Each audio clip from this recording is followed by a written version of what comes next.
শঙ্কর মাছ নিয়েছি এখানে। শঙ্কর মাছটা আমি কর্নফ্লাওয়ার আর একটু নুন, হলুদ, গোলমরিচের গুঁড়ো আর লঙ্কার গুঁড়ো দিয়ে একটু মেখে নেব, তারপরে ফ্রাই করে নেব।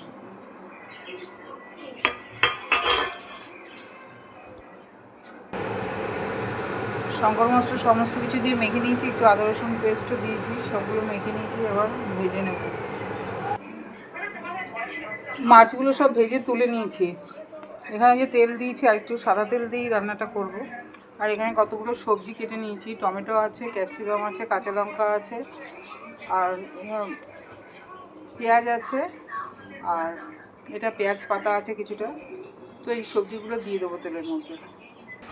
সবজিটা ফ্রাই করা হয়ে গেছে। এই সবজিটার মধ্যে আমি একটা পেস্ট বানিয়েছি, সেটা দিয়ে দিচ্ছি। এটার মধ্যে সয়া সস, টমেটো সস, আদা রসুন পেস্ট আর ধনিয়া পাতা একটু কুচি করে দিয়েছি, নুন, হলুদ, একটু লঙ্কা গুঁড়ো আর ভাজা মশলা সমস্তটাই দিয়ে দিয়েছি। একটু কষিয়ে নেবো, তারপরে ভেজে রাখা মাছগুলো দেবো।